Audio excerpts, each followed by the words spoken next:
আসসালামু আলাইকুম। বাংলাদেশ বেতার রাজশাহী স্থানীয় সংবাদ পড়ছি শাহানা পারভীন। রাজশাহী বিশ্ববিদ্যালয় সায়েন্স ক্লাবের উদ্যোগে অগ্রণী বিদ্যালয় ও মহাবিদ্যালয়ে science show and social awareness শীর্ষক বিজ্ঞান ও পরিবেশ বিষয়ক কর্মশালা অনুষ্ঠিত হয়েছে। আজ RUSCর সাংগঠনিক সম্পাদক সুলাইমানের নেতৃত্বে ৬ সদস্যের একটি প্রতিনিধি দল কর্মশালা পরিচালনা করেন। RUSCর মিডিয়া সেক্রেটারি আহসান হাবিব দিনার জানান, এ কর্মশালায় পদার্থবিদ্যা, রসায়ন ও পরিবেশ বিজ্ঞানের উপর ভিত্তি করে ১০টিরও বেশি চিত্তাকর্ষক এক্সপেরিমেন্ট উপস্থাপন করা হয়, যা শিক্ষার্থীদের মাঝে বিজ্ঞান বিষয়ে কৌতূহল ও আগ্রহ জাগায়। প্রতিটি প্রদর্শনীর শেষে তাৎক্ষণিক কুইজের আয়োজন করা হয় এবং বিজয়ীদের পুরস্কৃত করা হয়।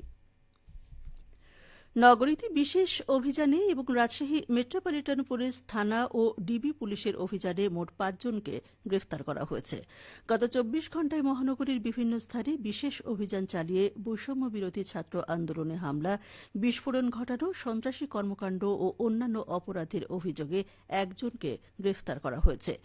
এছাড়াও RMPর অভিযানে ৪ জনকে গ্রেফতার করা হয়েছে, যার মধ্যে ওয়ারেন্টভুক্ত ২ জন এবং মাদক মামলায় ২ জন। বিশেষ অভিযানে গ্রেফতারকৃত মোহাম্মদ ইফতেখার আহমেদ রাজ রাজশাহী মহানগরীর শাহমখদুম থানার ফরেস্ট কলোনির বাসিন্দা। গ্রেফতারকৃত আসামিদের বিরুদ্ধে আইনগত ব্যবস্থা নেওয়া হয়েছে। পাবনার সাঁথিয়া উপজেলার আতাইকুলায় বিভিন্ন অনিয়মের দায়ে ৪টি প্রতিষ্ঠানকে জরিমানা করেছে জাতীয় ভোক্তা অধিকার সংরক্ষণ অধিদপ্তর। আজ সকালে আতাইকুলা বাজারে এই অভিযান পরিচালনা করা হয়। এতে নেতৃত্ব দেন ভোক্তা অধিকার সংরক্ষণ অধিদপ্তর পাবনার সহকারী পরিচালক মাহমুদ হাসান রনি। তিনি জানান, অভিযানে আতাইকুলা বাজারে মায়ের দোয়া মাংস ভাণ্ডারকে ভোক্তা অধিকার সংরক্ষণ আইন ২০০৯-এর ৩৮ ধারায় ১,০০০ টাকা, ঝুমুর মাংস ঘরকে একই ধারায় ১,০০০, আসাদ মাংস ঘরকে ৩৮ ধারায় ১,০০০ টাকা এবং বেলাল স্টোর ও মিন্টু স্টোরকে ৪৫ ধারায় ২,০০০ টাকা জরিমানা আরোপ ও আদায় করা হয়। তিনি আরও জানান, প্রতিষ্ঠানগুলোকে প্রাথমিকভাবে সতর্ক করা হয়েছে, পরবর্তীতে একই ধরনের অপরাধ করা হলে কঠোর আইনানুগ ব্যবস্থা নেওয়া হবে। নওগাঁয় পবিত্র ঈদুল আজহা উপলক্ষে কোরবানিকৃত পশুর চামড়া লবণ দিয়ে সংরক্ষণ ও বাজারে পর্যাপ্ত লবণ সরবরাহ নিশ্চিতকরণ সংক্রান্ত আলোচনা সভা অনুষ্ঠিত হয়েছে। আজ জেলা প্রশাসকের সম্মেলন কক্ষে অনুষ্ঠিত সভায় সভাপতিত্ব করেন জেলা প্রশাসক মোহাম্মদ আব্দুল আওয়াল। সভায় কর্মকর্তাগণ বলেন, নওগাঁ জেলায় প্রায় ৪ লাখ কোরবানিকৃত পশুর চামড়া সংগ্রহের লক্ষ্য রয়েছে। এগুলো সঠিকভাবে সংরক্ষণ করার প্রস্তুতি হিসেবে ২,০০০ মেট্রিক টন শিল্প লবণ মজুদ রয়েছে। সরকার ২,০০০ কোটি টাকার ইসলামী বন্ড সুকুক ইস্যু করতে যাচ্ছে। বন্ডলব্ধ অর্থের মাধ্যমে নাটোর সহ সারা দেশে পল্লী সড়ক উন্নয়ন কার্যক্রম সমাধা করা হবে। এই নিয়ে এখন শুনুন আমাদের নাটোর জেলা সংবাদদাতার একটি প্রতিবেদন। জীবনযাত্রার মান উন্নয়নে পল্লী সড়ক নির্মাণ এবং রক্ষণাবেক্ষণ কাজ অব্যাহত রেখেছে স্থানীয় সরকার প্রকৌশল বিভাগ।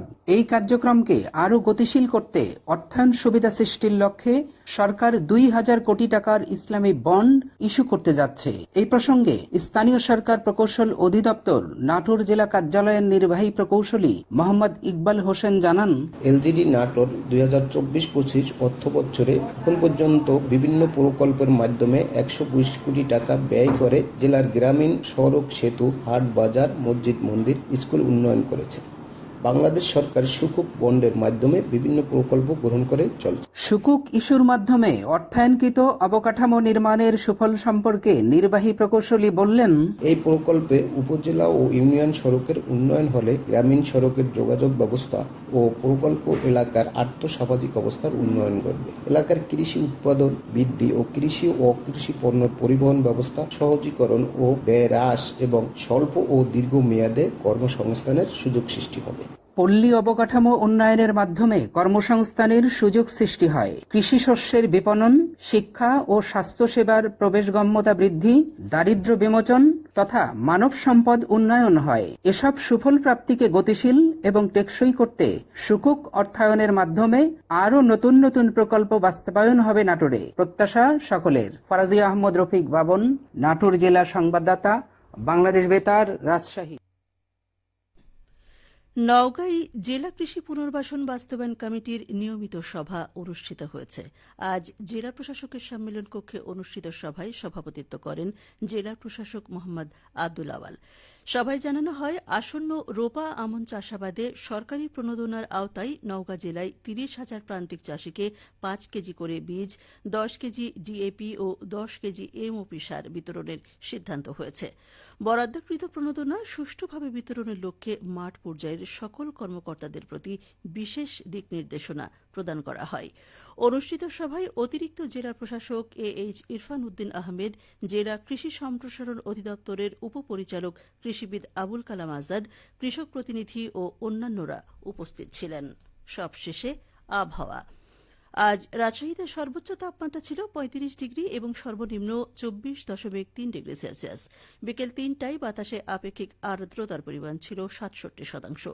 রাজশাহী ও পার্শ্ববর্তী এলাকায় আজ সূর্যাস্ত সন্ধ্যে ৬টা ৪৫ মিনিটে। সংবাদ শেষ হল। আমাদের পরবর্তী স্থানীয় সংবাদ সন্ধ্যে ৭টায়।